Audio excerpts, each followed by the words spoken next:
Greetings, welcome back to Black Bear News, where we are discussing climate change, abrupt climate change, and things adjacent. And I wanted to bring you this story. A couple people sent me this, and I saw this in a few different places.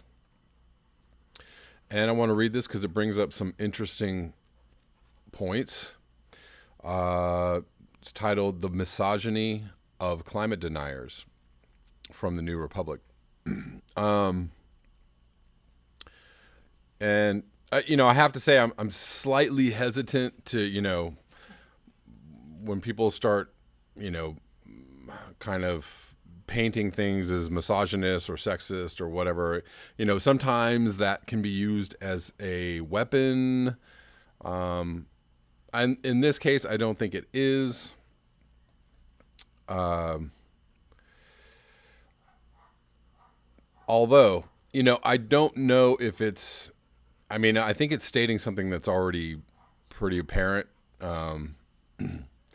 that the people that subscribe to a more conservative, more industrial civilization, happy centric, people who are invested in the system, the status quo, business as usual, things as they are, the dominant paradigm. Those people tend to be, much more bought into patriarchal, alpha male, misogynist, the power paradigm that our civilization has been running on for a few thousand years or more, is very, it's very male centric, and it's very, it's top down. It's just, pure power for the sake of power. Who has the biggest, the most weapons, the biggest bombs, the largest, the biggest penis. Like that's, that whole mentality. So of course, climate deniers or climate skeptics are going to all kind of fall into this category, this thought category, this cultural, category. So it's kind of like a no duh in a way, but anyways, I want to read this. I'm going to get into it before I ramble. Why do right-wing men hate Greta Thunberg and Alexandria Ocasio-Cortez so much? Researchers have some troubling answers to that question. Climate skeptic Bjorn Lomborg has built his global brand on keeping his cool. Cool It, his best-selling book, told those worried about the warming planet. For some reason, however, he seems to have difficulty sticking to the blasé tone when it comes to a 16-year-old climate activist from Sweden. Lomborg has repeatedly mocked and criticized Greta Thunberg, the prominent young activist who has been sailing across the Atlantic to attend the UN's Youth Climate Summit and other meetings in the U.S. In June, he tweeted out a cartoon that implied Greta was only useful to climate activists because being young made her unassailable. In 4 years, it joked, she'd be replaced with someone younger still. Earlier in the year, he asked why the World Economic Forum was listening to her at all, and approvingly shared a Quillette article which called Thunberg a fanatic, an absolutist, and which argued adults had a duty to correct her childlike naivete. Yeah. I can't wait for Mother Nature to correct your childlike naivete, dude. What's this guy's name? Lomborg? Yeah. Nature's going to be slapping you around pretty good fairly shortly, dude. And Lomborg's on the more civil end of Thunberg's critics. In April, while tweeting that her policies were unrealistic and costly, he added that, of course, she should be treated respectfully, just like all participants in the climate debate. Several of his followers didn't seem to care for the caveat, attacking Thunberg with comments about her age and mental health in replies. I think Greta is on a spectrum, like an autism spectrum on some level. which is a really lame and terribly stupid thing to attack somebody about. As Thunberg approached America, she was followed by a tsunami of male rage on her first day of sailing. A multimillionaire Brexit activist tweeted that he wished a freak accident would destroy her boat. Conservative Australian columnist called her a deeply disturbed messiah of the global warming movement, while the British far-right activist David Vance attacked the sheer petulance of this arrogant child. We could also probably add, a good, healthy dollop of narcissism to this mindset. I mean, these people are acting like she's, acting, of course, like they're victims, or like she's, some evil entity coming to get them and ruin their lives, when, truth is that they all belong to this whole system, which is the evil entity that is ruining everybody's lives. God forbid anybody tried to, say things that make sense, or say things that are logical, use science and logic and wisdom when they speak. If you've ever heard Greta Thunberg speak, she's incredibly intelligent and well-spoken and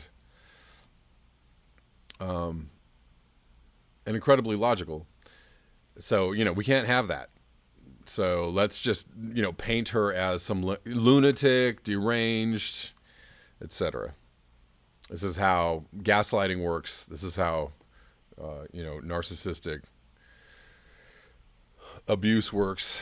In the U.S., former Trump staffer Steve Malloy recently called Thunberg a teenage puppet and claimed that the world laughs at this Greta charade.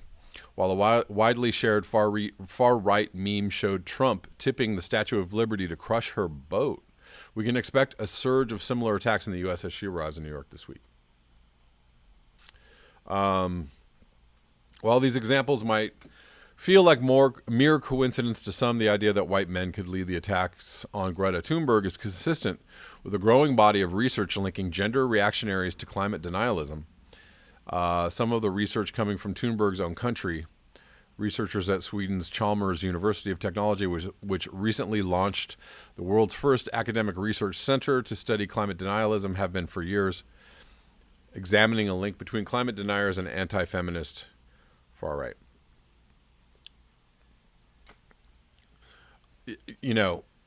Of course.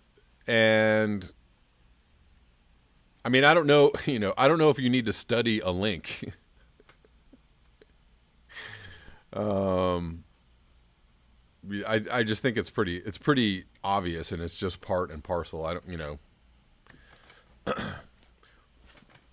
The far right has typically been pretty misogynistic.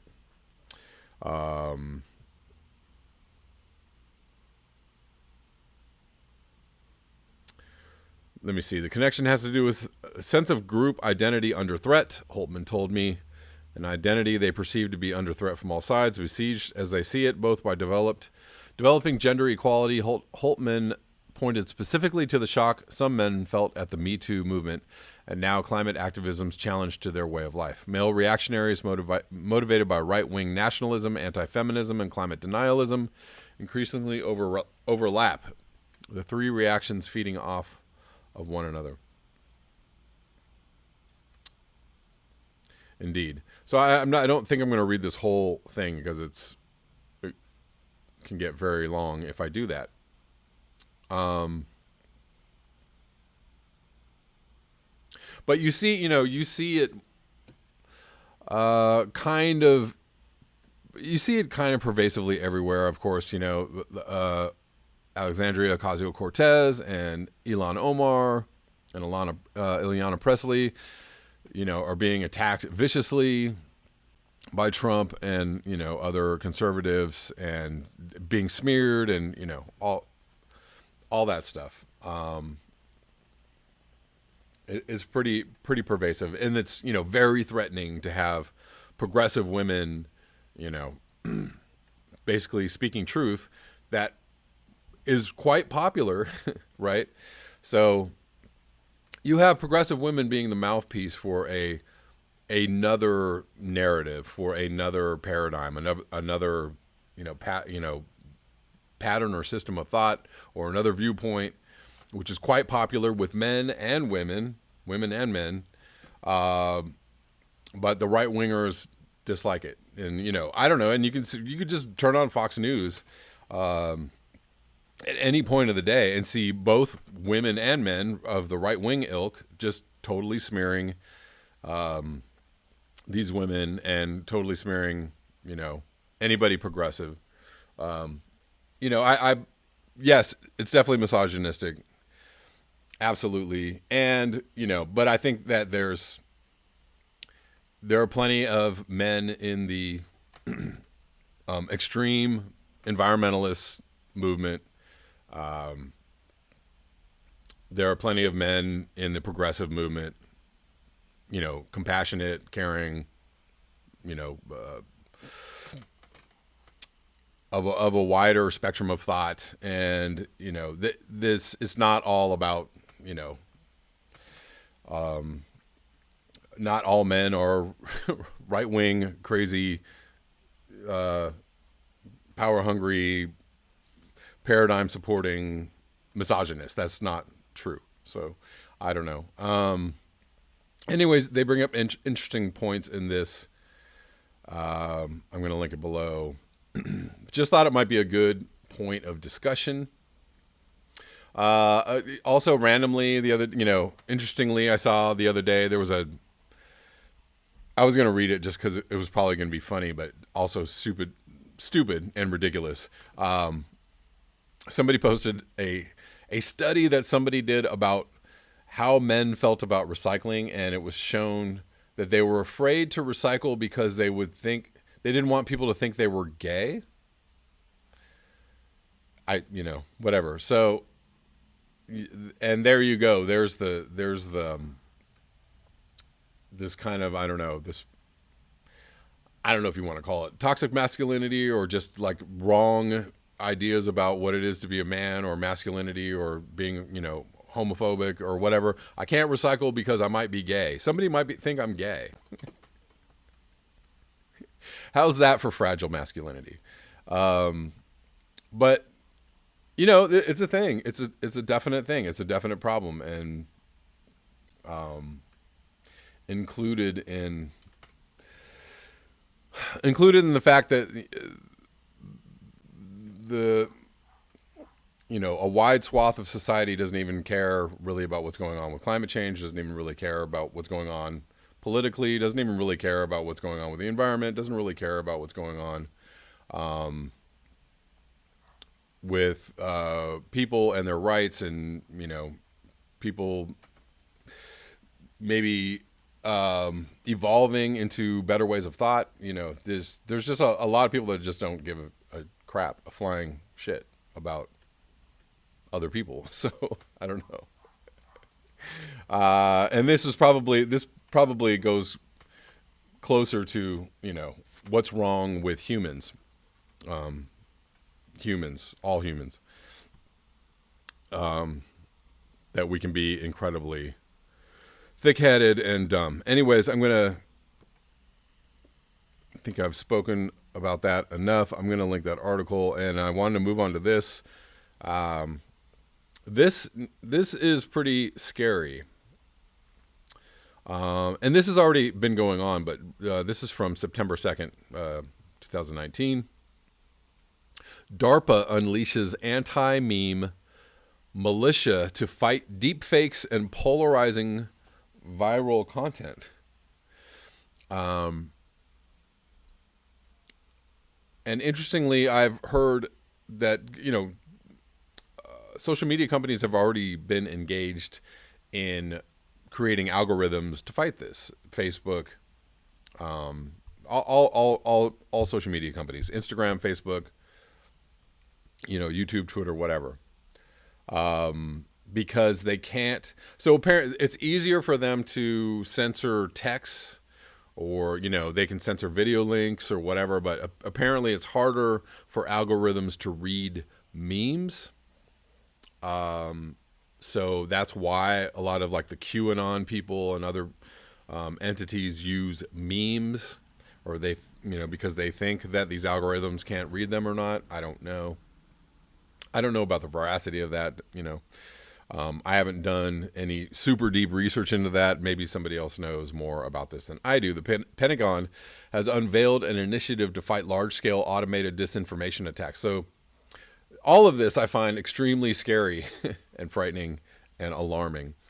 Because, of course, as soon as you weaponize something against, these evil people who want to give you bad ideas, then pretty much anybody can be targeted. By unearthing deep fakes and other polarizing content with the eventual goal of rooting out so-called malicious intent entirely. Malicious to whom is the question.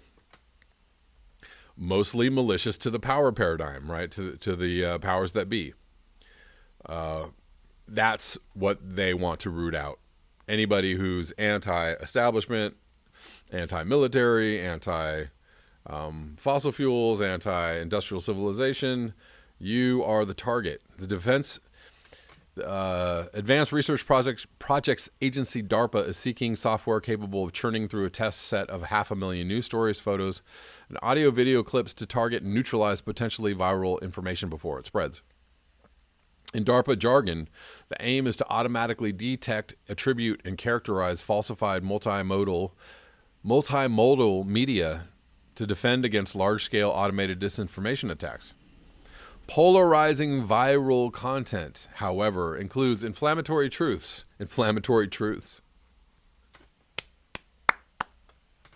Truths that make people angry. We can't have that. And the program's ultimate goal seems to be to stamp out dissent. And there you go. The semantic forensics program will scan news stories and social media posts with a barrage of algorithms in the hope of identifying inconsistencies that could mark a story as fake. Inconsistencies. This desired program will not just identify a meme as inauthentic, it will identify the source of that meme, the alleged intent behind it, and predict the impact of its spread. To hear them tell it, the Pentagon just wants to even the playing field between the good guys, the fake hunters pursuing the cause of truth in media, and the bad guys, sowing discord one slowed down Nancy Pelosi speech at a time. But the Pentagon's targets aren't limited to deep fakes, the boogeyman of the month being used to justify this unprecedented military intrusion into the social media and news realm, or fake news at all. If the program is successful after 4 years of trial, it will be expanded to target all malicious intent, a possibility that should send chills down the spine of any journalist who's ever disagreed with the establishment narrative. I'm not going to read any more of this. It doesn't go on for too much longer, but I'm going to link it below. Anyways, yeah, So this is also why I find it frustrating when people parrot corporate news narratives, thinking that they know, they've got the real scoop, a la Russiagate, a la,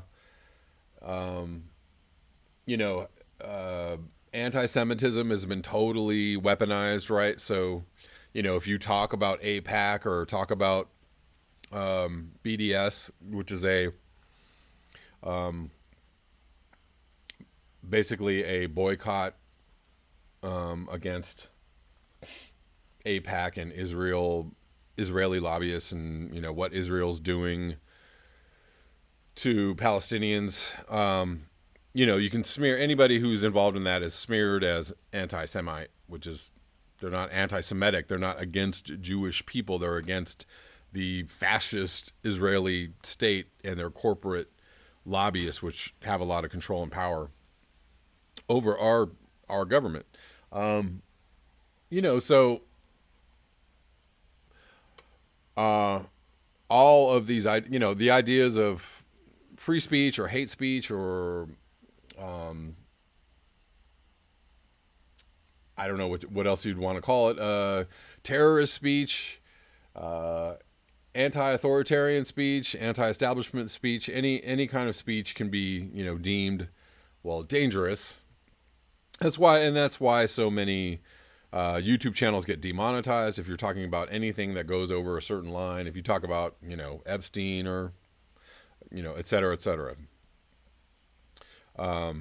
If you're an anti-war, a lot of YouTube channels that run a lot of stories that are anti-military or anti-industrial military complex, anti-war, Jimmy Dore, Graham Elwood, and all those more progressive channels, they get demonetized quite often because of their stance.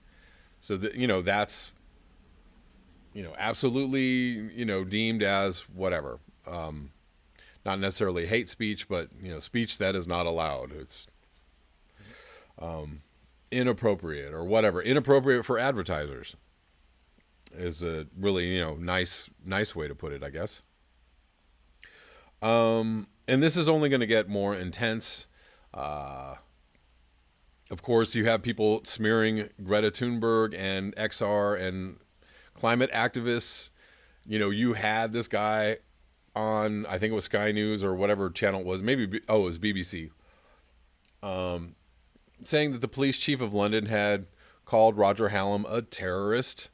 So, anything on the XR channel could be deemed as a terrorist affiliation. There's all these labels and all this language can be used to demonetize people, hide people, lessen their voices, lessen their content, lessen the reach of what they're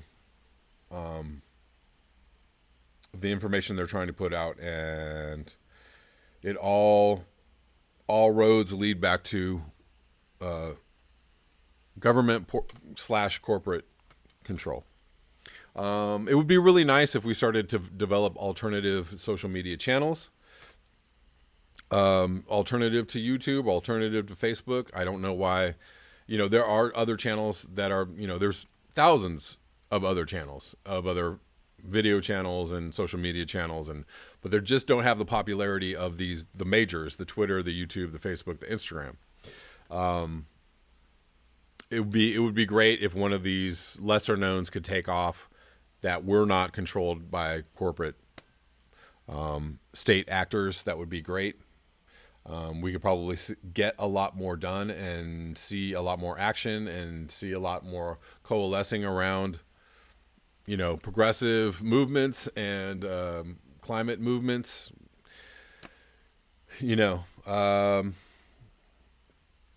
I don't know. I'll do a little research into that. I know that there's plenty of alternative channels out there, and maybe I'll start to broaden my reach into those channels as well, because I think it's good to have a backup. Anyways, that's all I have for you today. Thank you so much for your eyes, your ears, and your conscience. If you would like to support this channel, you can do so at the links below.